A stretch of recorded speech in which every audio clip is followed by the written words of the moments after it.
हमारी बाइबल की महाकाव्य कहानी की दैनिक यात्रा में आपका फिर से स्वागत है।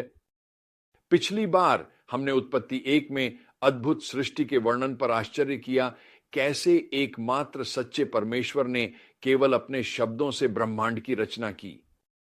प्रकाश, भूमि, वनस्पति, सूर्य, चंद्रमा, तारे, समुद्र और आकाश के जीव सभी उनके दिव्य आदेश से बनाए गए। परमेश्वर का काम अभी खत्म नहीं हुआ था। उन्होंने सबसे अद्भुत हिस्सा अंत के लिए बचा रखा था। आयत 26 कहती है, फिर परमेश्वर ने कहा, आओ हम मनुष्यों को अपने स्वरूप में बनाएं ताकि वे हमारे जैसे हों। एक पल के लिए रुकें और इस पर विचार करें। सर्वशक्तिमान सृष्टिकर्ता एक ऐसा प्राणी बनाना चाहता था जो उसके जैसा हो। सिर्फ एक और जानवर या जीव के प्रकार नहीं, बल्कि कुछ विशेष जो उनके अपने स्वभाव और समानता को दर्शाता हो। भगवान ने ऐसा क्यों किया? क्योंकि वह हमारे साथ एक गहरा व्यक्तिगत संबंध चाहता है। वह जीवन साझा करने के लिए साथी चाहता है, न कि केवल बिना दिमाग वाले रोबोट। उत्पत्ति 2:7 खूबसूरती से वर्णन करता है कि कैसे प्रभु परमेश्वर ने आदमी को जमीन की धूल से बनाया और उसकी नासिका में जीवन की सांस फूंकी और वह आदमी एक जीवित प्राणी बन गया। आप देखिए, हम सिर्फ उच्च विकसित जानवर नहीं हैं, हम जीवित आत्माएं हैं जो विचारों, भावनाओं और एक आध्यात्मिक आयाम के साथ बनाई गई हैं। जैसे कि परमेश्वर त्रिमूर्ति के रूप में मौजूद हैं, पिता, पुत्र और पवित्र आत्मा। हम मनुष्यों को शरीर, आत्मा और भावना के साथ बनाया गया है। हमारी तर्क करने, सृजन करने, प्रेम करने और चुनाव करने की क्षमता हमारे सृष्टिकर्ता का गहरा प्रतिबिंब है। और परमेश्वर ने हमें सिर्फ मिट्टी से आकार देकर जीवन नहीं दिया। नहीं, शास्त्र कहता है कि उसने हमें अपने ही स्वरूप में बनाया। इसका मतलब है कि हमारे पास शाश्वत मूल्य है और उसकी दृष्टि में हमारी कीमत अपार है। एक प्राचीन कहानी उदाहरण देती है। 4वीं शताब्दी में एक चर्च नेता जिसका नाम ग्रेगरी ऑफ निस्सा था, उत्पत्ति में इस अंश को पढ़ रहे थे और उस पर ध्यान कर रहे थे। परमेश्वर ने उनके दिल को मानव जीवन के मूल्य के बारे में प्रभावित किया।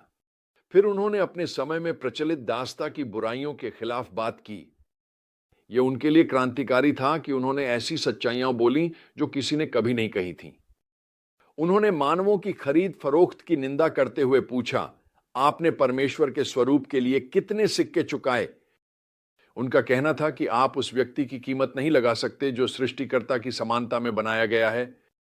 ग्रेगरी के साहसी शब्दों ने ऐसे बीज बोए जो अंततः दुनिया भर में दास्ता को समाप्त करने में मददगार साबित हुए। आप देखिए, हमारा मूल्य महान है क्योंकि हम परमेश्वर के स्वरूप में बने हैं। लेकिन और भी है, परमेश्वर ने हमें संबंधों के लिए भी बनाया।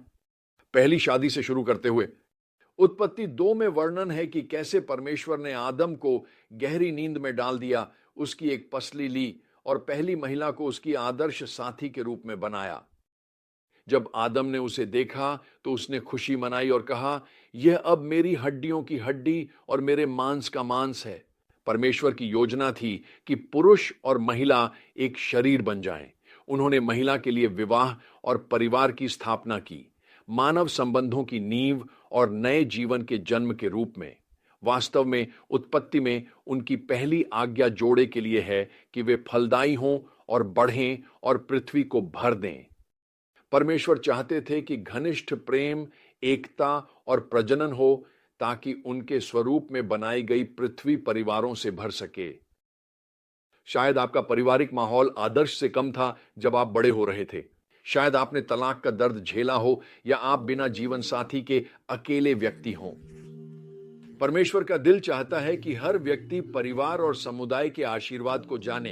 इसीलिए उन्होंने यीशु मसीह के माध्यम से सभी विश्वासियों को अपने आध्यात्मिक परिवार के रूप में अपनाया है।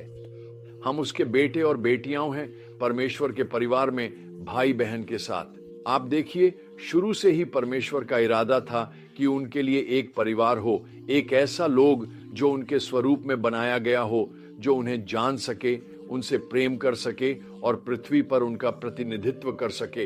यही कारण है कि मानव जीवन इतना मूल्यवान है। यही कारण है कि विवाह और परिवार इतने महत्वपूर्ण हैं। हम परमेश्वर के स्वरूप धारक हैं। हमारे पिता के साथ मधुर संगति के लिए बनाए गए हैं और हमें बढ़ने का आदेश दिया गया है, उसका आशीर्वाद पूरी पृथ्वी पर। अगर आपने कभी अपने दिल को इस अद्भुत भगवान के लिए नहीं खोला है जिसने आपको बनाया है, तो मैं आपको आज ऐसा करने के लिए प्रोत्साहित करता हूं। वह आपसे प्रेम करता है, आपकी कद्र करता है और आपके जीवन के लिए एक अद्भुत उद्देश्य रखता है। और जो लोग पहले से ही उन्हें जानते हैं, आइए हम उनके परिवार के लिए पृथ्वी पर उनकी योजना का जश्न मनाएं और उसे अपनाएं जैसे हम उनके इरादों को अपनाते हैं।